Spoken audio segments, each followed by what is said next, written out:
Okay, welcome back to the Dirty in the Frame podcast, where two highly unprofessional amateurs give their opinions on TV and film like we are professionals. My name is Asaad. The star of the show is... Hi, I'm Sarah Stouffer. Sarah, what's going on? And I think that we're more of a company. We're a team. Okay, what did I say? We're, you said I was the star of the show, which, I mean, maybe. It does appear that way, just based on looks alone. We went and saw the movie, the Stephen King adapted book. Yes. To the James... Let me make sure I'm getting writers and directors correctly. The very, very long walk. The long walk, it was titled. Sarah, where did we see this at? Where did we see the We saw this at... Oh, we just came back from it. Dining Marina. Is that what you called it? The Dine-In. The Dine-In Marina Del Rey. Not to be confused with the other AMC that's in the same parking lot. That's mall. Different. Yeah. No dine-in there. No dine-in. Or there's Panda Express the next door. Ooh, that's even better, maybe. We had popcorn. Was not as good. So good. Opening credits. We go over opening credits. Writers, directors, actors, right? Director is Francis Lawrence. The writers are J.T. Molnar. And Stephen King, of course. This stars Cooper Hoffman. Okay. What was he in? What did I remember his face from? Yeah. His dad's organs. Philip Seymour Hoffman. Until he was... Yeah, am I getting that real reaction? Yes, I didn't know that. Made his acting debut in Licorice Pizza. That's what I knew him from. Yes. So, I'm surprised you reminding you that he's Philip Seymour Hoffman's kid. I didn't remember that, but I did think I recognized him from Licorice Pizza. Cool, perfect. Yeah. So stars Cooper Hoffman and David Johnson, who you remember from the Alien movie. Romulus? No, Alien Romulus movie. Yes, which I really enjoyed liked. randomly. Do we go over this log line? Should we go over the log line? Yes, please. Hit us with it. If you don't know what this film's about, Asaad's going to read it to you. If you go into any Coffee Bean / Starbucks in Los Angeles, this is how every log line will start out. In a dystopian, kind of film. I love something set in a dystopian future. I'm a Hunger Games girl till I die. I love 100%. it. Yeah. 80% of writers in Los Angeles are working on a dystopian film. Okay, log line for the long walk. Keep working, guys. Keep working. In a dystopian totalitarian America, 100 teenage boys are selected by lottery to participate in a national walking contest where slowing down incurs penalties and 3 strikes leads to execution by soldiers, with only the last remaining walker winning a lifetime wish. Yes, a bunch of money and one wish. Right? Which remains a little bit broad and opaque. Like, what do they win? Yeah, it's just as much money as you could ever imagine, and you get to ask for one wish that they'll grant for you. One wish. Give me your opinion on that log line. I like it a lot. You had me at dystopian. It's so this Stephen King guy's onto something. We gotta watch him. Look out for this guy. He's an up and comer. Keep your eye on Stephen King. I think he's 93. I think it's a cool concept for a film. And if I may move on, please. It is shot very much like a war movie, which I wasn't expecting. I think you're not burying the lead. What's the opposite of that? You're digging the lead up. Teeing it up. When you said it, me and Sarah saw this together, and when you said it like 30 minutes into the film, what did you say to me? You turned to me and said something about this is a war film? It's a metaphor for war. Mm-hmm. Yeah, I was thinking of a lot of things, knowing that could have been one, but the more the movie went on, it got more and more short. And I don't know if that was because I listened to everything you say. Tell me to bark.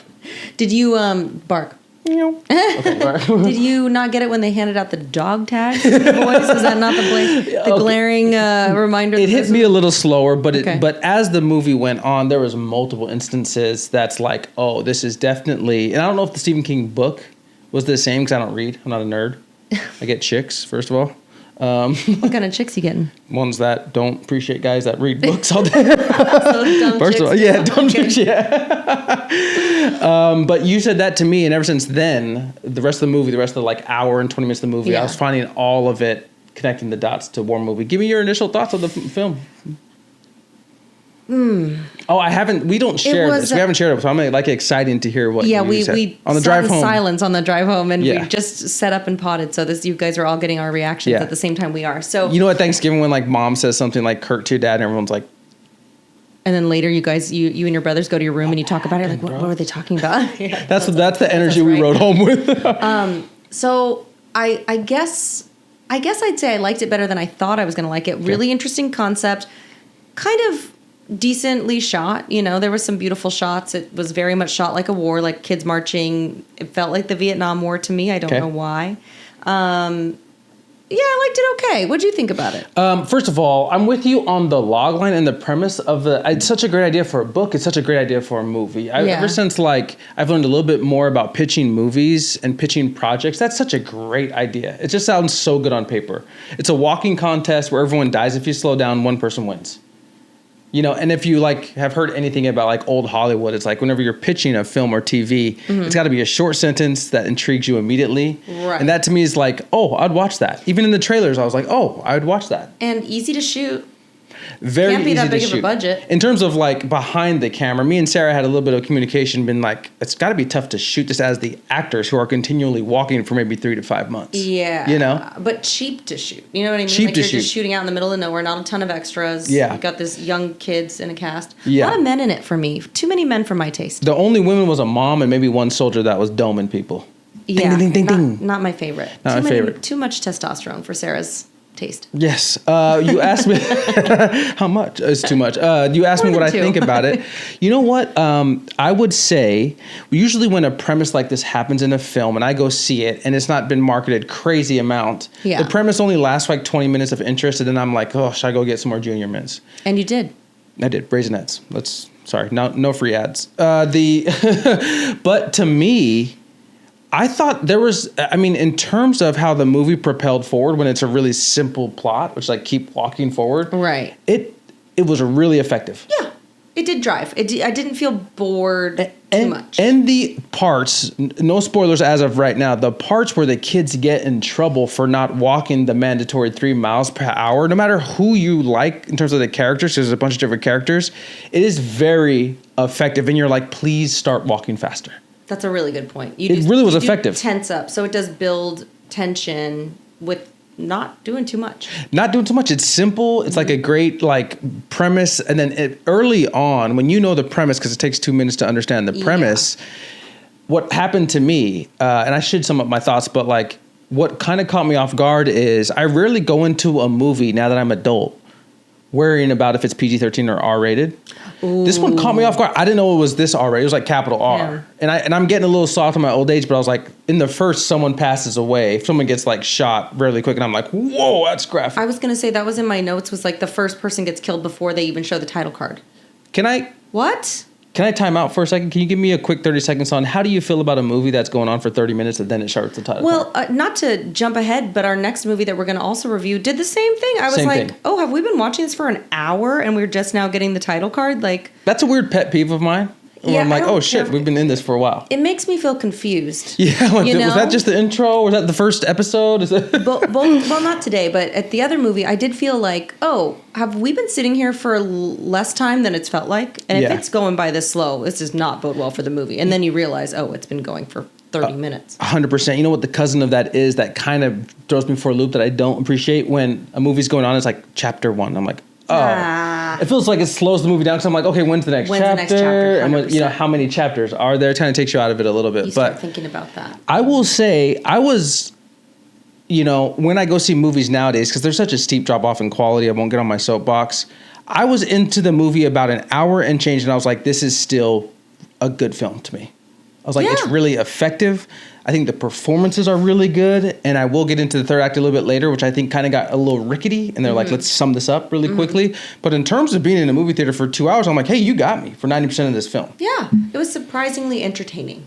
Okay, give me your thoughts on performances. We do have Philip Seymour Hoffman's son in his second titular role after Licorice Pizza. He's getting away from Paul Thomas Anderson. He's in his own role now. It's like we're throwing a whole Stephen King adaptation movie on your shoulders. Go. How do you think he did? I don't think he was that good. Hate. I don't think he was That's hate. bad, but I know, R.I.P. to the homie, because his dad is the GOAT. But I don't think, maybe it's the character, but both characters, he felt a little corny to me. And I know in Licorice Pizza, that was the vibe of the movie. That was Yeah. kind of the tone. He nailed that to me. And he did, but I didn't care for that movie. Yeah. So, for this, I feel like he was okay. He was passable, for sure. He was passable. We talk about this a lot where it's I'm in agreement with you where there's a first couple lines in the first 20 minutes where I was like, oh, I don't know about that line delivery. And then followed by another one where I was like, oh, he might not have the chops or be as comfortable as what I saw him in Licorice Pizza. Yeah. And then we have David Johnson, who's kind of like 1A in terms of main actors, and he's stealing everything away. So charm, charisma, natural. And he's playing this like magical Negro figure in the movie. Essentially, that's like saving our main character, making sure he's motivated to keep walking and telling everyone to keep walking. He's this positive figure, but boy, did he have such a big role. And if you don't have, this is why casting is so important. You know, if you don't have that good of an actor that David Johnson was, maybe, you know, Hoffman wouldn't have been so exposed to me as being like, oh, there's really different levels these two are playing at. So much so that he's helping him along so much so that at one point in the film I even thought like, is this guy real? 100% had that feeling. I was like, this is a some vision. Weird, like, something that he was never there in the first place or something. 100%. It was almost too much. Yeah. But so was his optimism, but he pulled it off. The kid is great. Okay, if this is tough because he was up against it, he's the main character having to do a lot. Go ahead, Dia. Did you have a question? No, go ahead. I'm listening. If we do replace him with someone. I'm talking about Cooper Hoffman, who's playing Raymond Garrity, the main character. Who do you replace him with? I have recency bias, but I'm going to say Dylan O'Brien. Dylan O'Brien could do that. I wanted to disagree with you there. Dylan O'Brien could do that. Because he has those little moments where he's the good guy. He has to pep talk all these other soldiers. Yeah. And it came off a little corny when this guy did it, and I know that might have been the writing, but I think Dylan O'Brien could do it. I like that. You're gonna hate this, and they have to be of a certain age, right? I know, and you're gonna hate this, and it seems like it's my first day at film school. Who? But this movie jumps up 9 levels. Imagine Daniel Day-Lewis playing a 15-year-old got kid. Got a schoolboy tie on. He's like, I'm your age, just 21. DDL just studied 15-year-old boys for 2 years and still just being the best thing in the screen. You're like, wow, I really believe that Daniel Day-Lewis is a 2-year-old. Okay, I could see Daniel Day-Lewis going super method on the set of The Long Walk as a 15-year-old boy, like showing up with a Labubu and like, and he's don't just talk like, to me, Mom. Don't touch this dude. Like blisters on his feet. Oh my God! I've been walking for 6 years. But it's not like a current 15-year-old is what Daniel Day-Lewis thinks a 15-year-old is. So it's like like tech decks and shit. And he wins the Oscar still. You're gonna hate this, but Chalamet. Oh, I do hate that. Why? Oh, he's just so obnoxious. In what way? I don't know. His greatness is obnoxious? Yeah, he wants to be great? Is obnoxious. Okay, he's just a little too he's too broody for me, you know, and I love a brood. Do you? But I love it when it's Ryan Gosling or Leo. Let me Brad. test how much you love brooding. How do you feel about The Bear season 3 of Jeremy Allen White brooding for 90% of it? That's a little too much brooding for me. That's a little too much brooding. Did he have any lines in the fourth series, or did he just drink coffee and smoke cigarettes? He did it very well. Carmy, how's the restaurant going? Yeah, he looked great while he was brooding, but that's all he did. God bless him. He's, you know. Okay, so no on Chalamet. No on Chalamet for me. All right. You're the director of this film. And he'd take you out of it. You know what? Let's go spoiler alert. Okay. Okay, if you want to see The Long Walk, please stop us now. As these kids, it's a cool way to propel the movie forward because kids are dropping like flies. And as Sarah mentioned, the metaphor for war gets heavier and heavier. There's some kids getting sick. There's some kids missing home. There's some kids with internal issues, external issues. One kid has a problem with, I hate to say it, but like PTSD and ends up taking his own existence there. So the metaphor gets like heavier. To spin out because he saw his, you know. Yeah, and there's a really cool line, and maybe the second time someone does get what they call their ticket out, you know, because they're not going 3 miles per hour, where Peter, played by David Johnson, is like, I keep thinking that gunshot sound's going to get easier. And Cooper Hoffman, Raymond, is like, that's what I'm worried about. Which I thought was like the bar of the show, which is like, that's war to us. Yes. You know what I mean? It's like, I don't know. I don't want to disrespect anyone that's been to war, but like you praying, you have to tune that out. And then what happens when the war's over? Do you still want to be that desensitized to someone's? It was just a really powerful moment, powerfully written scene. But okay, if I make you the director of The Long Walk. Okay. All right, Sarah, here is $80,000 to direct Long Walk. It's female wages. This is why there's too many men. You get your female wage gap of $80,000 to direct The Long Walk. What are some, maybe 1, 2, 3 big changes, small changes you're thinking about in that film? Okay, I'm going less violence. I don't need to see it. I don't love violence. I don't love seeing I don't love it. So I'm taking that out. I think there's maybe other ways to communicate effectively without just showing it. I'm with you on this. I'm going to stop you before you get into the next one. Great point. I'm usually maybe more desensitized than Sarah is when it comes to violence, gore. We both don't like the horror stuff and like possession, neck spinning around. To me, violence, I'm going to teach you a little something here, little lady. Thank you. Explain to me. Let me teach you a little something about parenting. When it comes to hitting a child, you should only have to do it once. Set the example. What are you saying? You want to take that back? Okay, sorry, not for children. When you go to jail, first day you want to hit someone, you want to get into a fight initially. So it sets the tone. As you're making films, if you're going to have violence, you only have to do it once. Set the tone. Right? It's your first day in jail, beat someone up, and now everyone knows the tone.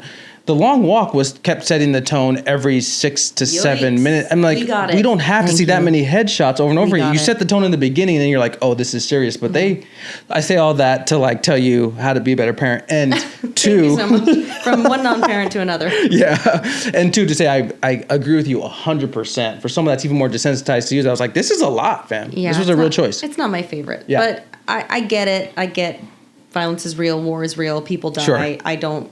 It's not my favorite. So that's what I would do to change it. I would probably cast Dylan O'Brien as my main lead. Although I didn't have a problem with the kid who played it. He wasn't, he didn't do a bad job, but maybe to elevate it just a tad. He had to do a lot in that movie. Yeah. Other than that, I think I leave it. The one thing maybe that I change, and I think it was a concerted effort to do this, but the one thing I would change is that when the movie is done and you have, and it ends like all of these movies end, right? It's like anti-capitalism, overthrow the regime. How do we fight against the machine? Yes. It purposely leaves the villain or whoever's playing the like villain character kind of broad and opaque. You're talking about sunglasses and a scarf? We never even see him without his sunglasses on, but we do have flashbacks of Raymond Garrity's upbringing and how Raymond Garrity's dad got killed by the same guy. Yeah. But it felt like what got left on the cutting room floor is more turning that character into a 3-dimensional character. So when he does eventually get overthrown at the end by the winner of The Long Walk, you're like, cool, a shadow face got overthrown. Yeah, so you wanted to know the villain a little bit more. Yeah, he was just a guy with glasses on, and they were using him as like war propaganda the whole time. When the kids are walking, they're just like, he's like, keep on doing it. You got some sacks on you, kids. And I understand the metaphor there. But then if like we're gonna end the movie, in which it did, and overthrowing him and like ending him, it didn't really feel like that was an actual person. Who are some other bad guys in film history who are shrouded in darkness? Ooh, Batman. He's not a bad guy. He beats up the mental illness. The mental ill. What? He beats up people and throws them in like a insane asylum. Like, that wasn't a villain, fam. He just needed help. I thought Batman was your favorite. He is. Oh. I was thinking Shredder. I don't know Shredder's origin story. I'm surprised that hasn't been made into like a 3-part series. But he's all... What's his deal? I don't know. He had a bad childhood, man. He had a bad experience with the turtle once and just... went after him. I'm going to be honest, in the climate of film and TV right now, we need to shut these cameras off. You have to go pitch that idea. The Shredder origin story. Truly. Like, he's just an accountant one day shredding cheese, and he's like... They call me the Shredder. He hates cheese? Or he's just like shredding docks as an accountant one day. He's like... accountant. I thought he was shredding like cheese. I was thinking mozzarella. I was. Because I'm hungry for pizza. The other thing is, if I was the director, the ending just kind of zip ties up really quickly. Yeah. You can tell that they like ran out. At the ending, I was like, what's happening? Was it a metaphor? Did he actually die? And then, wait, should we say who won? Yes, please. We're going to spoil it. There's your spoiler. So Philip Seymour Hoffman doesn't end up winning. He's our hero the whole time. Yeah, it'd be tough for him to win because he died in real life a couple of years ago. Okay, I'm sorry. His son, oh my God. Cooper. Surprise. AI is not that powerful. Okay, rest in peace to one of the best actors ever. Cooper Hoffman Raymond Garrity does not end up winning. Yeah, he doesn't end up winning, which we think he's going to win the whole time because he's kind of our hero the whole time. but his buddy, who's the sunshine and the like lovely best friend the whole time, he ends up winning. So I was happy with that. To which he gets his one wish. To which he fulfills Cooper Hoffman's wish. Yeah. And ends up shooting the bad guy, which you referred to earlier. But then he just turns around and walks away. And the thing is like Nobody the ending shoots of the him. long walk, there's a big crowd that is like welcoming the champion. They're waiting for the last two. And like, it's kind of convenient to be like, how does the crowd know when the last two are going to stop walking? And then the crowd disappeared. He shot the guy. The army disappeared. Nobody seemed to care. And then he just keeps walking. So my thought was like, was that a metaphor? Maybe he did get shot and they just didn't show it?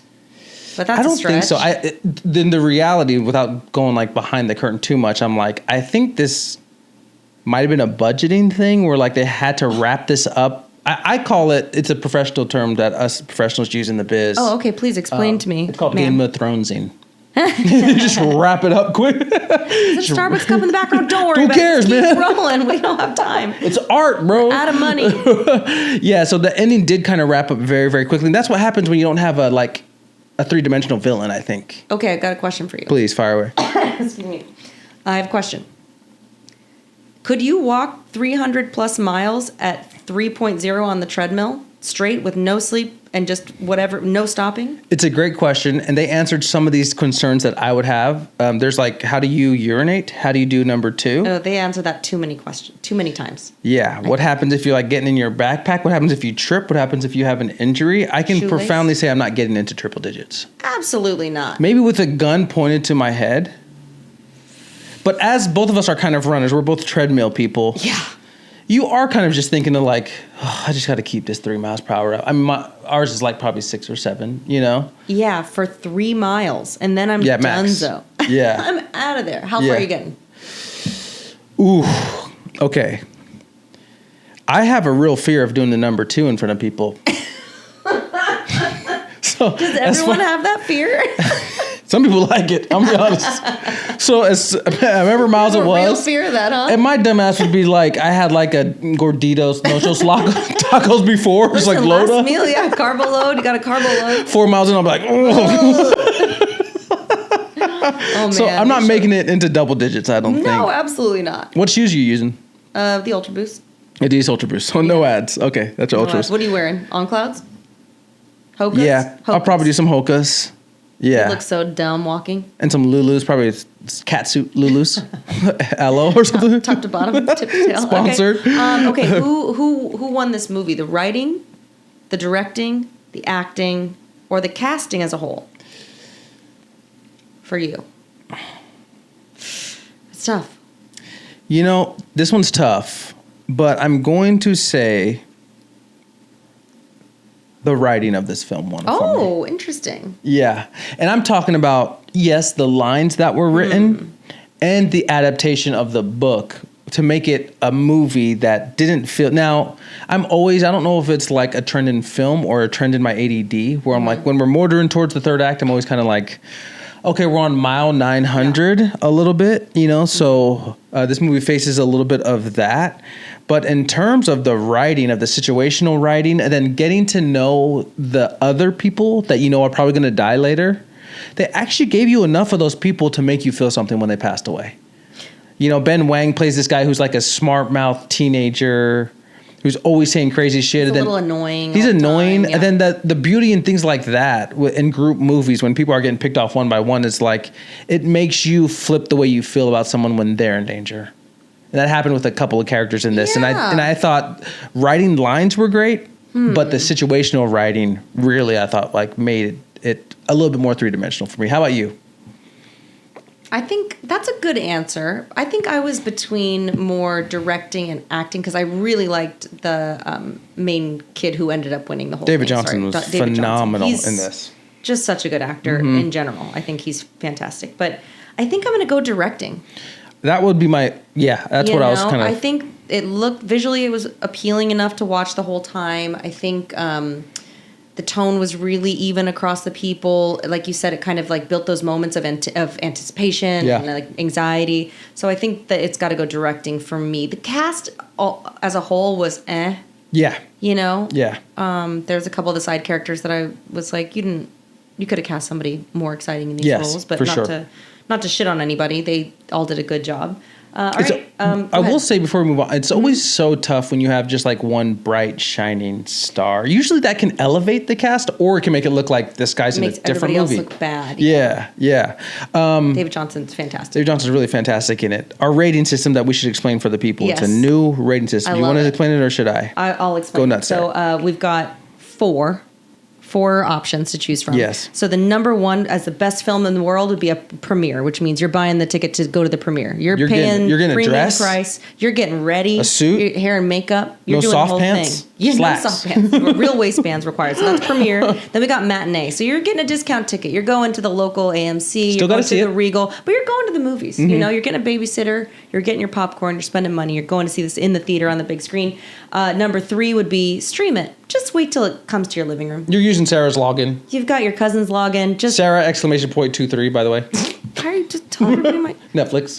that is my and then we got skip. So we've got premiere is number one, matinee, stream, Skip or it. just skip it. Save your time. Watch some reality TV. Sarah, Nobody drum wants to roll see for it. the long walk. What Okay. is your rating for the long walk? I'm gonna give it a stream. Stream it. Stream it. It's pretty good. Okay. Pretty good. Didn't waste your time. Worth your time. I think I liked it a little bit more than you did. Matinee.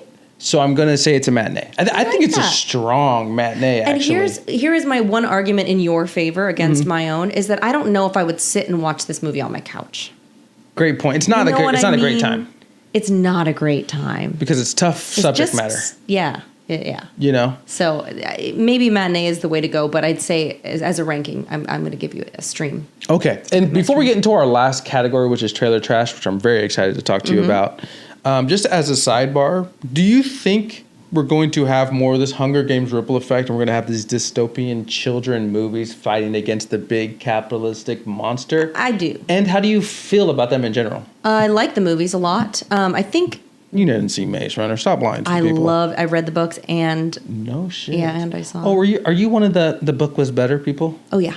Oh my god, I hate that. Yes. I'm gonna start going to all these like That's my video pinky game up. movie I don't know. adaptations. The book was better. Yeah, I love those movies. I love that Okay. theme. It is maybe getting a little tired. They're slowing out, but they're getting more interesting. What about How to Blow Up a Pipeline? Did you ever see that film? I told you to see it. It was so good. Oh, I would think that's different. That's like not dystopian. but that is kid. Oh, sure. That's you know, true. but I feel you. But I it feel is what you're kids saying. fighting against the For sure. Yeah. Viva la Revolution. Yes. That was pretty bad. No, I thought you nailed that. Kids fighting against the whatever. Yeah. I'm kind of like, Over it? you know what? Stranger Things. Oh yeah. Let's Should have relax. ended on season 2 probably. 11 is 40. Okay. We got our kid ratings. Does 11 have a kid? In the adopted Upside a kid. Down or like in real life? In the Upside Down. She adopted a kid? With Bon Jovi's kid. She adopted a kid with tariffs going on?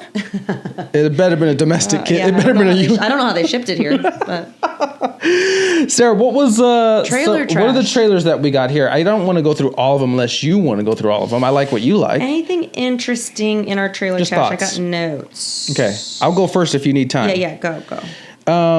It's more a question. Am I a hater or am I a truth teller that Channing Tatum hasn't done anything interesting in the last 2 decades in my life? I wouldn't trust him with, I don't know, to find his way out of act his way out of a paper bag. I don't know. I liked the dancing when I was a young kid and I was maybe confused about my sexuality. What? Can we cut it? Can we cut that out? Cut it. He got nervous. You see him? He got so nervous. No, You're the editor. Yes, cut it out. I'm not confused anymore. I don't like it. No, Roofman, the previous to Roofman, we're getting it a lot. Kirsten Dunst is like kind of the only good part about it. But I'm like, unfortunately, I don't want to hate on Channing Tatum, but I'm like, I would definitely want to see this movie with someone else. I literally wrote that exact same thing shit. down. Oh I my wrote God. that exact same I thing can down. finish each other's sandwiches. You don't like mayo. I'm a big mayo person. I just think it's an interesting concept for a film. It looks kind of cool. Yeah. It's set in like the late 90s, early 2000s. It's based on a real story. But I don't trust him with anything. I wouldn't trust him with a movie. I just don't. I know I'm not going to like it.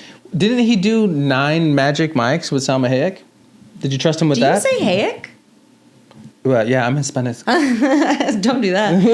No accents. Please don't do accents on this. Salma Any Hayek? other thoughts about trailer trash? I do. I have one more, which is Avatar 8, do we care? Does anyone care? Did anyone care for the first? I just don't get. It's called Fire and Trash. I like that. That's what I wrote down. I like that. Little pun for you. It's actually called Fire and Ash, but I thought make a little word play. I liked it in the beginning. Now that you explain it, like it even more. Explaining jokes makes it 10 times funnier. That's what I always find. Can I be honest too? Safe space? Safe space. I don't want to be a blue bigot. All of them look the same. All the avatars look the support same that. to I me. think If she has a little red eyeliner, she still looks the same. I can't tell them apart. Only good one's a dead one. Oh my God, what the hell? Can we cut it that too? Cut that. Cut it that too. They're taking our jobs, these avatars. Okay. Listen, I'm not interested. That was all. While we're on the topic of nepotism with Cooper Hoffman, I don't know if it was nepotism. Daniel Day-Lewis is in a movie called Anemone. You might know him from being the best actor since any acting has ever been invented in the history of existence of anything. Retired actor, Daniel Day-Lewis, that one who retired 3 minutes ago? He's in a new movie called Anemone, directed by Roman Day-Lewis. Have you heard of him? Oh, that is enough to take me out of retirement. My son asked me to, so I'm coming out to. Yeah, of course. What do you like? Which nepotism do you like better? Cooper Hoffman being in this movie or Roman Day-Lewis being in his first film getting the best actor of our time in it? Listen, I'm here for the directing. Okay. Yeah. All right. And it looks good. And he wrote it. He wrote it with his dad. He wrote it with his dad. So that's cool. Bringing families together. And I think it's really dope that if the movie doesn't do well, you can get grounded by your main actor. By the main actor. Go to your room. This was a box office failure. It's really interesting. Do you think his son just doesn't think his dad just was like, I left you alone for so many years and now I got to make it up to you? That's so cool. Yeah. To be like, sorry, son, I'm here. I'll do whatever you There want. will be blood's fault. Like, well, fine. If you really love me, you'd come out of retirement, Dad. Do a movie for me, Dad. Dad, write this with me. We're just being stupid, obviously. It's probably great. And quick, speaking of best actors of our time, quick thoughts on One Battle After Another? I think it's going to be so bad. Sarah's doing this bit because she is not allowing me to get my hopes up for Paul Thomas Anderson, the best living director ever of our time, with one of our best actors of our time. Being in an interracial relationship, I think that hits home a little bit with us, or half of us. Which half? Yeah, you guys guess. Nice. Very excited. I feel so bad because Asaad was like, I'm getting my hopes up. I'm going to hate this movie because I'm so excited for it. So the only thing I could think of was to every time we walk past a poster or see the trailer for it, I just look at it and go, wow, that looks like that looks fire bad. and trash That looks to like me. a stinky bad movie. I appreciate you doing it. It looks very good. Looks and so we're real good. excited to see it. And then just when this has been working a lot on me recently, which is like the original trailer. I'm just like, huh? And then usually in like when the rollout, there's like a secondary trailer. Uh-huh. The original trailer didn't leave us with a lot of information. I was like, I want to see it. And then the second trailer uses like Beyonce and Kendrick's Freedom. I'm like, what are you doing? Great. Give me I will just want to give you all of my money for this movie. You're not helping with the hopes up. Sarah, anything left on The Long Walk starring Cooper Hoffman? Any other final thoughts? No, it was better than I had anticipated Good. it to be. I don't think there's been a ton of press or like marketing behind it. I've seen a couple of billboards, but I wouldn't have seen it had I not had you make me see it. So I'd say, give it a watch, give it a stream. Give it a stream. Thank you. This is the Dirty in the Frame podcast. Thank you for watching. Please tune into our next episode, which might be twinless. We don't know if you're going to see this one before twinless or not. It's a mystery for us, but you'll already know. Have a good